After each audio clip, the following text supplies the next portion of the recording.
Kofi Annan à Abidjan depuis hier. L'hôte de la Côte d'Ivoire poursuit ses rencontres. Il ressort de ses échanges avec les autorités ivoiriennes que la Côte d'Ivoire a fait d'énormes progrès en 2 ans.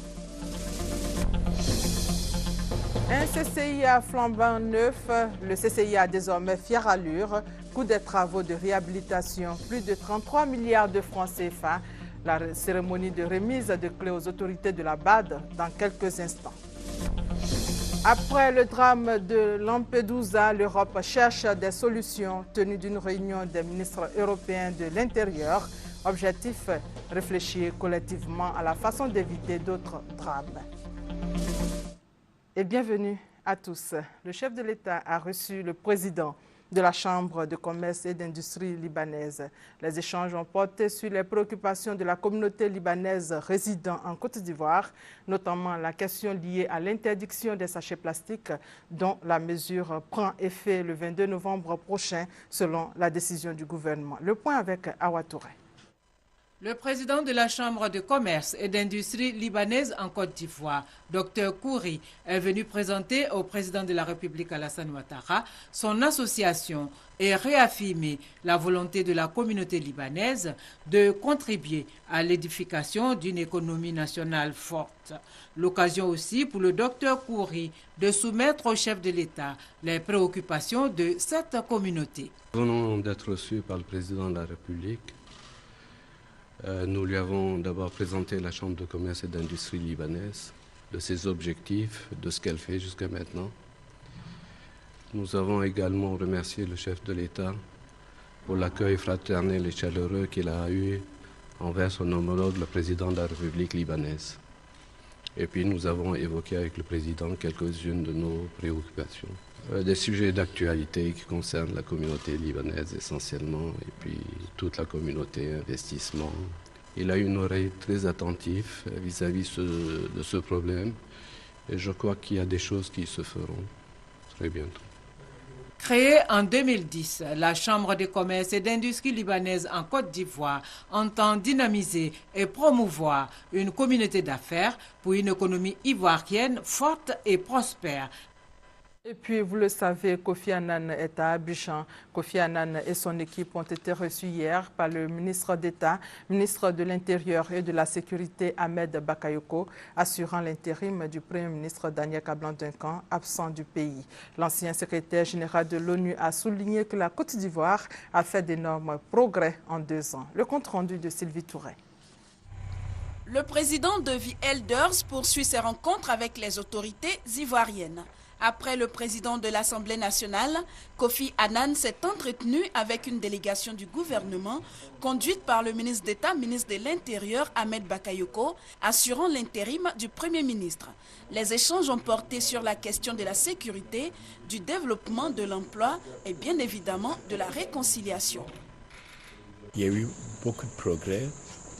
La dernière fois que j'étais ici, il y a 18 mois, et j'encourage tout le monde de vraiment accepter de travailler ensemble. C'est le seul moyen d'aller en avant et créer un pays qui est stable et prospère. Le président de The Elders va poursuivre ses entretiens avec les autorités et la classe politique ce jeudi, dernier jour de son séjour en terre ivoirienne. Une mission de 48 heures pour évaluer le processus de réconciliation et y apporter la contribution de son organisation. Et l'hôte de la Côte d'Ivoire a échangé également avec le président du PDCI, Henri Konan Bédié. Après les échanges, Kofi Annan a exprimé toute sa satisfaction devant les bons qualitatifs réalisés en 2 ans par le pays sur le chemin de son émergence à l'horizon 2020. Le président des Elders inscrit cette visite dans le cadre de consultations en vue d'impulser le processus de réconciliation nationale. Et parlant justement de réconciliation nationale, le président des Elders a eu un entretien avec le président de la CDVR, Commission Dialogue Vérité et Réconciliation, Charles Konambani, accompagné de ses vice-présidents et commissaires chargés des enquêtes. Kofi Annan aura ensuite des discussions avec le FPI et en début d'après-midi, il va rencontrer certainement les membres de la société civile. Le président des Elders est reçu en ce moment même par le président Alassane Ouattara. Au terme de toutes ces rencontres, le diplomate ghanéen fera une conférence de presse. Et puis cette conférence trimestrielle de la coalition ivoirienne pour la Cour pénale internationale, la rencontre porte sur l'Afrique et le défi de la lutte contre l'impunité. Le point avec Abou Sanogo. La lutte contre l'impunité en Afrique au centre de la 3e conférence trimestrielle de la coalition ivoirienne pour la Cour pénale internationale. Réunis autour du thème « L'Afrique et le défi de la lutte contre l'impunité », les initiateurs pensent que l'une des principales causes de violence dans le monde et particulièrement en Afrique est l'impunité. Pour eux, l'Afrique est à la traîne en matière de lutte contre l'impunité tant au niveau de ses États qu'au niveau de ses institutions. Certes, des efforts sont faits, mais ils restent insuffisants. Il faut donc penser aux victimes et les mettre au centre des débats. Nous disons qu'il y a des outils, des instruments juridiques de lutte contre l'impunité. L'un de ces instruments juridiques de lutte contre l'impunité, c'est la Cour pénale internationale. La Cour pénale internationale qui est une juridiction du dernier ressort. Contrairement à ce qu'on dit, la Cour ne vient pas s'immiscer dans l'affaire des États dès l'instant où l'État a la capacité juridique de pouvoir faire lui-même ses propres poursuites. Lorsqu'on prend le cas de la Côte d'Ivoire, on a ratifié le statut. Tant qu'on ne fera pas une loi de mise en œuvre pour adapter, il est difficile aujourd'hui qu'on puisse faire des procès en Côte d'Ivoire. 3 sous-thèmes ont été exposés par des experts. Mécanisme de lutte contre l'impunité de l'Union africaine, les droits des victimes en Afrique et les engagements de la Côte d'Ivoire contre l'impunité, enjeux et défis. Il s'agit de faire de la Côte d'Ivoire un havre de paix, un paradis pour les droits de l'homme. Toute personne vivant en Côte d'Ivoire doit savoir et doit vivre ses droits dans leur réalité et dans toutes leurs dimensions, que les violateurs des droits de l'homme et des actes répréhensibles sachent que, ici en Côte d'Ivoire, celui qui porte atteinte aux droits de l'homme ou celui qui commet un acte répréhensible, qui qu'il soit, sera poursuivi, sera jugé et sera condamné pour ses faits. Ces rencontres se tiennent tous les 3 mois à l'initiative de la coalition ivoirienne pour la Cour pénale internationale. Elles réunissent plusieurs juristes autour de thèmes d'actualité portant sur l'impunité en Afrique. Atelier de renforcement des capacités des gendarmes et policiers sur les droits et protection des enfants. Atelier organisé par le PNUD, le Programme des Nations Unies pour le développement. Serge Gongomé, Abou Sanogo. Ce sont 420 cas d'enrôlement de jeunes filles de moins de 15 ans dans le commerce du sexe. 39 cas de garçons soldats enregistrés au cours de ces dernières années en Côte d'Ivoire. Outre ces cas, 10 à 15 cas de coups et blessures sont enregistrés chaque mois. Ces chiffres ont été enregistrés à l'UNICEF et dans les structures spécialisées en droit et protection des enfants. Des chiffres et faits qui montrent l'exposition des plus jeunes à la maltraitance et abus.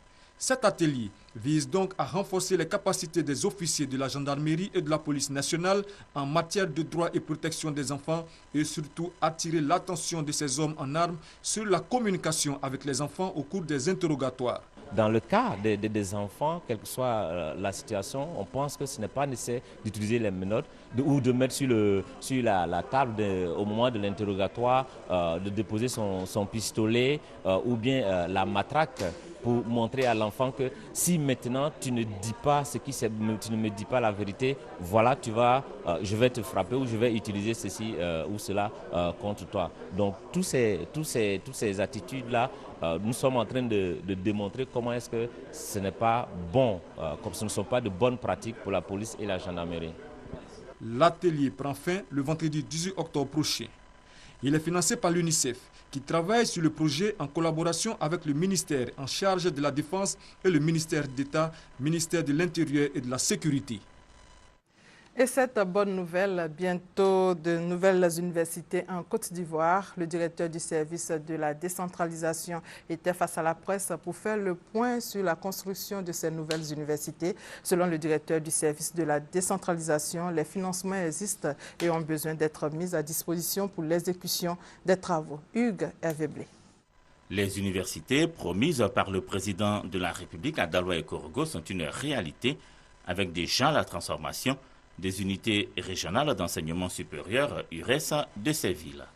Le directeur du service de la décentralisation des universités, qui l'a rappelé au cours de sa conférence de presse, s'est voulu rassurant sur la construction des universités de Mans, Bondoukou et San Pedro. Le docteur Nguessan Kwame souligne qu'à Mans surtout, mais aussi à San Pedro et Bondoukou, peu après, les travaux devraient démarrer une fois les fonds mis à disposition. Il y a urgence à ce que tout le monde se mobilise autour d'un projet qui ne profitera qu'à toute la jeunesse, et donc à toute la population de Côte d'Ivoire. L'orientation dans les universités publiques à chaque rentrée est un casse-tête, et pour les parents et pour le ministère. Ces projets viendront pour accroître la capacité d'accueil. Il faut pour cela donc, lorsqu'il y a les moyens qui sont déjà identifiés, que ces moyens soient mis à la disposition des opérateurs ou bien des personnes qui doivent exécuter ces projets pour que nous puissions les réaliser dans le délai au profit de l'ensemble du pays. Tout devrait être fait dans les délais, se veut rassurant le directeur du service de la décentralisation des universités, surtout que les financements existent et que de grands groupes ont marqué leur intérêt pour la réalisation des universités de San Pedro et Bondoukou. Salon des médias pour gagner en crédit, respect et considération. Le ministre de la Communication, Afoussiata Bamba Lamine, exhorte les acteurs de la presse à plus de professionnalisme. Afoussiata Bamba Lamine a salué l'initiative du Salon international des médias et encouragé la persévérance et l'endurance dont ont fait montre les organisateurs qui ont maintenu depuis 3 ans sa flamme. Victorine Yaoyobwe. Médias nationaux, internationaux, entreprises publiques et privées, tous présents au Salon international des médias, de la communication et des TIC. La Maison de la presse d'Abidjan s'est fixée pour objectif de rassembler en un même lieu hommes de médias et opérateurs économiques. Le but, créer un climat de confiance favorable à la croissance. Et l'objectif semble atteint. Le salon est une occasion vraiment idéale, rêvée par beaucoup d'entreprises comme la nôtre aussi, pour exposer notre capacité, parce que c'est le meilleur moyen de publicité qu'on peut avoir en tant qu'entreprise. Donc la présence de toutes ces entreprises ici, c'est pour pouvoir vraiment atteindre le maximum de personnes. Il arrive que les entreprises veuillent cacher quelque chose pour que la presse ne puisse pas découvrir et puis en parler. Quand on se trouve dans un tel cas de figure, les rapports ne sont pas du tout faciles. D'un autre côté, c'est quand les entreprises viennent solliciter la presse pour essayer de donner de la visibilité à leurs activités, à leurs actions quotidiennes. C'est le cas de figure que nous préférons. L'initiative est bien accueillie par le ministre de la Communication parce qu'elle s'inscrit dans la vision d'émergence de la Côte d'Ivoire, selon Afoussiata Bamba Lamine. En plus, cette 4e édition a la particularité de réunir les médias et les entreprises de la sous-région. L'invité spécial du salon nous vient du Burkina Faso. Monsieur le ministre, chers frères, votre présence une fois de plus en terre ivoirienne témoigne de la qualité des relations fraternelles qui lient nos 2 chefs d'État, Ses Excellences Alassane Ouattara et Blaise Compaoré. On peut également affirmer que votre participation à cette 4e édition du Salon des médias, de la communication et d'éthique s'inscrit dans le cadre de la mise en œuvre effective du traité d'amitié et de coopération ivoiro-burkinabé signé le 29 juillet 2008 à Ouagadougou et du protocole d'accord conclu dans la même capitale en mars 2013 par nos 2 départements ministériels en charge de la communication. Le Salon international des médias, de la communication et des TIC se poursuit jusqu'au vendredi, outre l'exposition des conférences.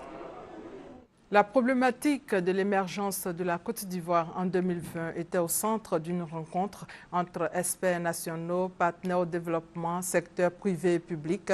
Des propositions ont sanctionné les échanges pour la réalisation de cet objectif du gouvernement. Léon Bro. Est-ce possible pour la Côte d'Ivoire d'atteindre en 2020 le niveau actuel des pays dits développés? Impossible pour les partenaires au développement, les secteurs publics et privés, les experts nationaux en charge de la question de l'émergence de trancher.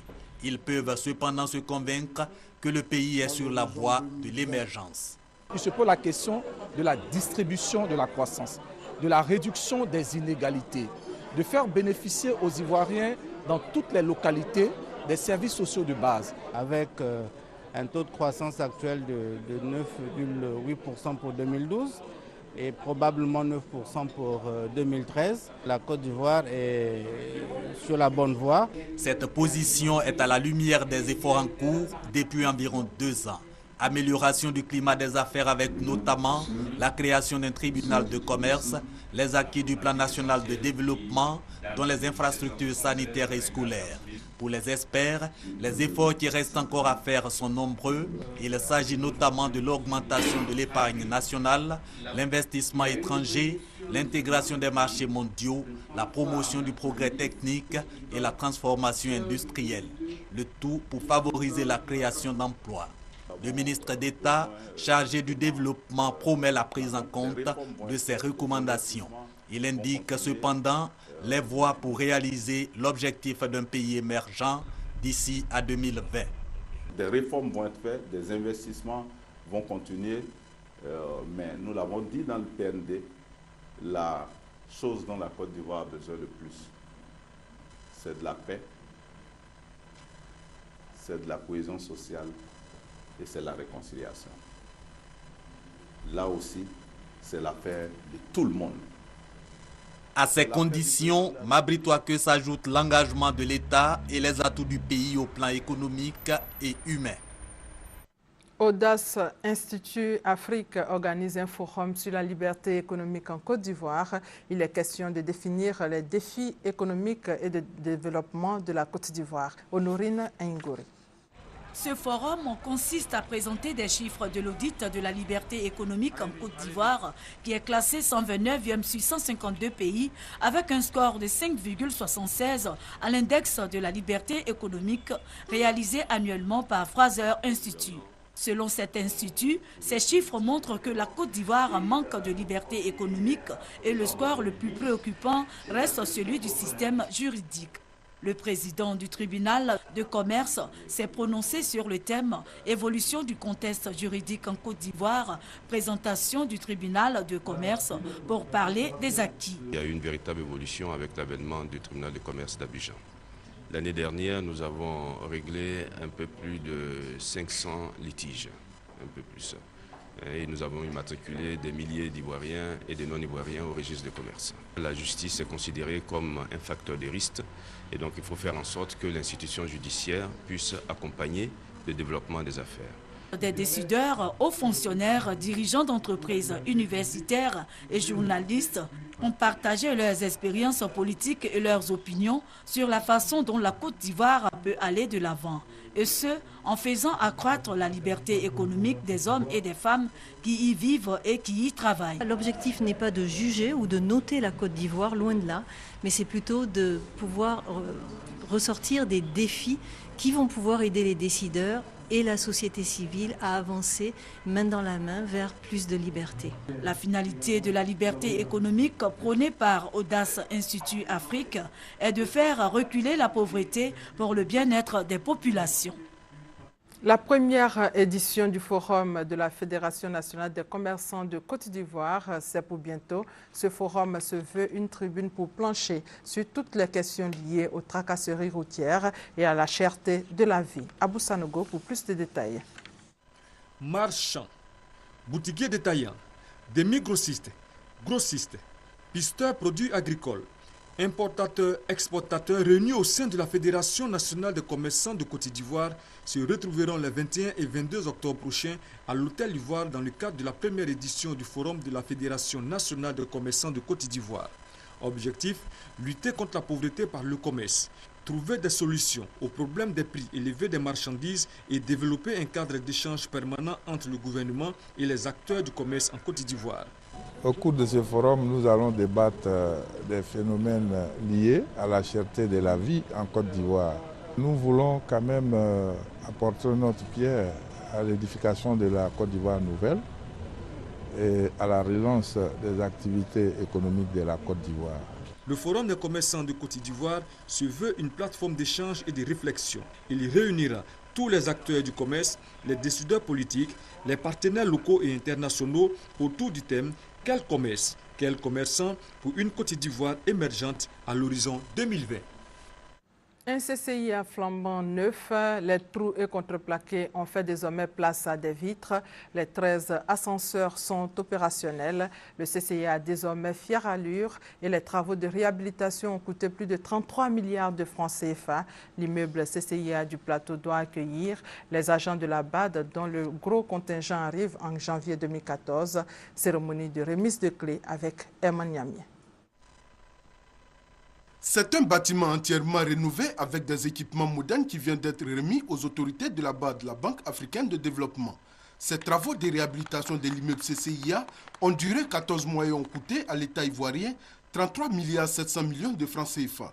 Le ministre de la Construction, du Logement, de l'Assainissement et de l'Urbanisme souligne qu'avec cette livraison dans le délai comme promis et aussi la remise du code d'accès de la base de données des logements, l'État traduit sa volonté de ramener la BAD à son siège statutaire à Abidjan. Nous avons fait notre part et l'équipe avancée qui devait arriver peut aujourd'hui être suffisamment bien accueillie dans ce bâtiment. Des logements sont disponibles.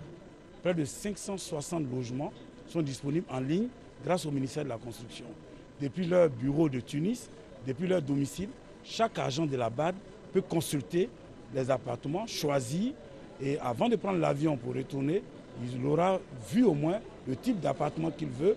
En plus des dispositions relatives au logement, la sécurité de l'institution et de ses agents n'a pas été oubliée. Nous avons décidé de créer un commissariat spécial dédié aux agents de la BAD. Donc il y aura une unité de police qui sera affectée à la BAD pour régler, pour les rassurer. Le retour de la BAD en Côte d'Ivoire, selon le ministre d'État, ministre du Plan et du Développement, représente un enjeu majeur pour le pays. Pour la Côte d'Ivoire, c'est quelque chose d'important. D'abord pour notre image, ensuite l'opportunité d'avoir le premier guichet de financement du développement à nos portes, et puis troisièmement, les emplois qui vont être créés, emplois directs, emplois indirects. La vice-présidente de la BAD, Sué Wadel, félicite l'État ivoirien pour le travail abattu. Elle rassure le gouvernement que la promesse de fêter le cinquantenaire de l'institution en Côte d'Ivoire sera tenue. Le retour de la BAD à Abidjan se précise donc avec la remise de clés du bâtiment du CCIA aux autorités de la BAD. Les travaux de construction des logements qui doivent accueillir les agents de la BAD avancent aussi très bien. Le constat a été fait hier par la vice-présidente de la banque. Les précisions de Douad Lazer.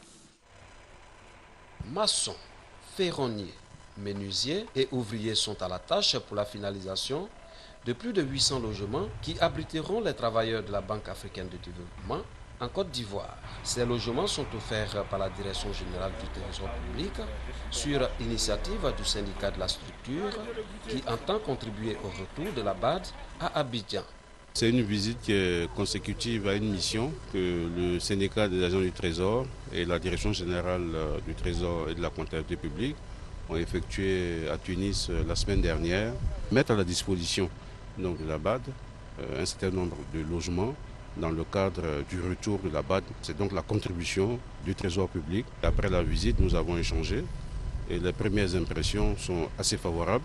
La vice-présidente de la BAD, en visite sur le chantier, dit être satisfaite de l'évolution des travaux. Pour Soué Wardel, le retour de son institution en Côte d'Ivoire ne souffre d'aucun doute. Et grâce à la collaboration entre la BAD et la Côte d'Ivoire, plusieurs ministères viennent d'être équipés. C'est dans le cadre du programme d'urgence pour la restauration des services sociaux et administratifs de base. Fatou Fofana.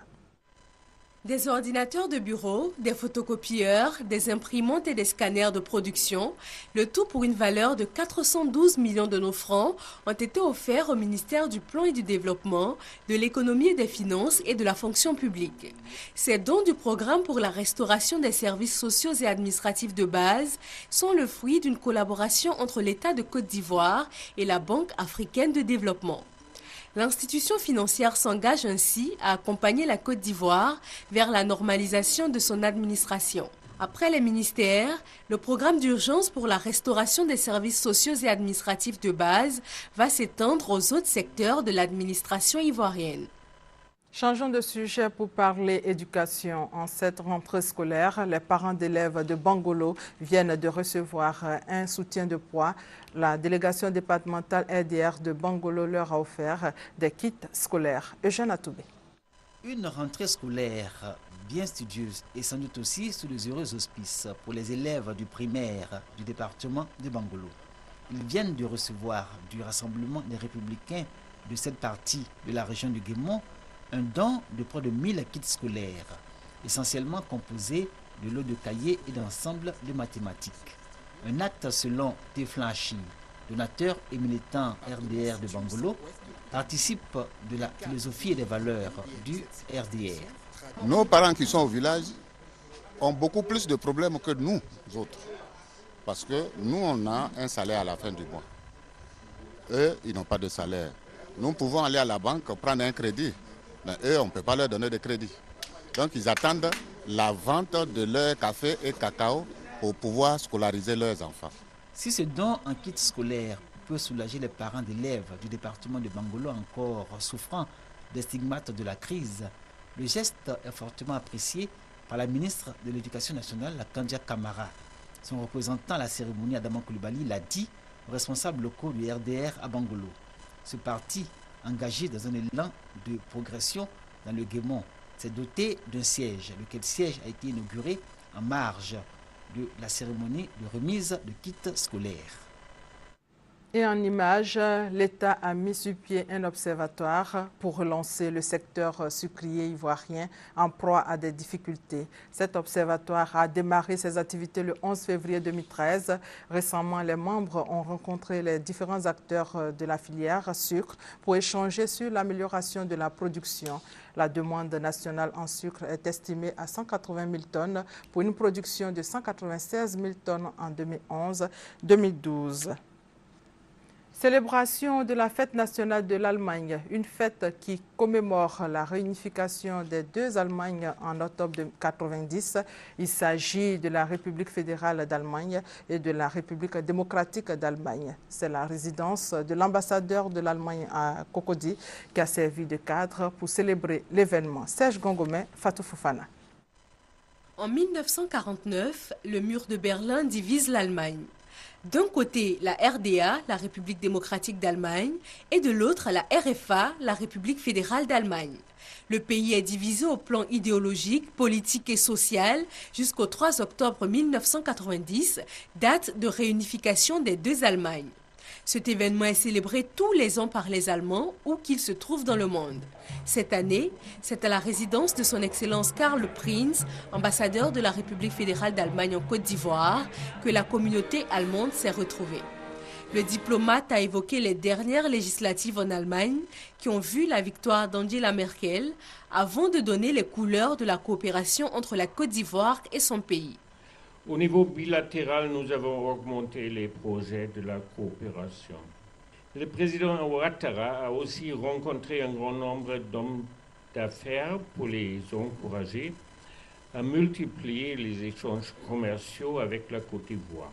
L'Allemagne a annulé la dette de la Côte d'Ivoire, la deuxième plus importante dette après la France.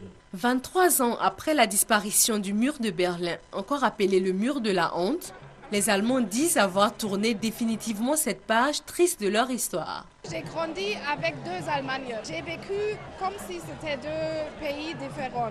Aujourd'hui, vraiment, on ne sent plus cette séparation. Les Ivoiriens étaient aux côtés des Allemands pour exprimer à ce peuple leur solidarité. Le pays compte plus de 80 millions d'habitants repartis dans 16 États, formant la République fédérale d'Allemagne. Après le drame de Lampedusa, l'Europe cherche des solutions. Tenue d'une réunion des ministres européens de l'Intérieur, objectif réfléchir collectivement à la façon d'éviter d'autres drames. Et sur place, les recherches se poursuivent pour retrouver les corps des centaines de migrants. Regardez. Accueillis sous les huées aux cris de honte et d'assassin, le président de la Commission européenne et le chef du gouvernement italien sont arrivés mercredi sur l'île italienne de Lampedusa. José Manuel Barroso et Enrico Letta se sont recueillis devant les 300 cercueils des Érythréens et Somaliens noyés dans les eaux siciliennes. L'Italie et l'Europe cherchent des solutions pour éviter de tels drames. Les organisations humanitaires estiment à près de 13 000 le nombre de migrants morts en Méditerranée ces 20 dernières années. Nous devons renforcer notre système de recherche et de secours en mer, notre système de surveillance pour repérer les embarcations. Nous devons pouvoir secourir les victimes et les ramener à terre avant qu'elles ne périssent. Nous devons également négocier avec nos partenaires africains afin de trouver des accords pour organiser une émigration légale. Les ministres de l'Intérieur européens réunis mardi au Luxembourg ont proposé une surveillance accrue des côtes tunisiennes et libyennes, mais ils ont refusé d'ouvrir davantage les portes du droit d'asile. C'est incroyable, c'est insupportable. Les réseaux de trafic humain attirent ces jeunes Africains avec de fausses promesses. Ils prennent tout leur argent et les abandonnent sur des bateaux de fortune. Cela ne peut plus continuer et nous devons arriver à une politique commune entre gouvernements africains et européens pour éviter de tels drames à l'avenir. Alors que la police italienne poursuit la douloureuse remontée des corps et que des centaines d'immigrés continuent à arriver sur les côtes italiennes, c'est toute la politique migratoire de l'Union européenne qui doit être revue. Si les migrants africains arrivent en masse, ce sont désormais les Syriens et les Pakistanais qui fournissent les plus gros bataillons de l'émigration vers l'Europe. Et c'est la fin de cette édition. Merci de votre fidélité.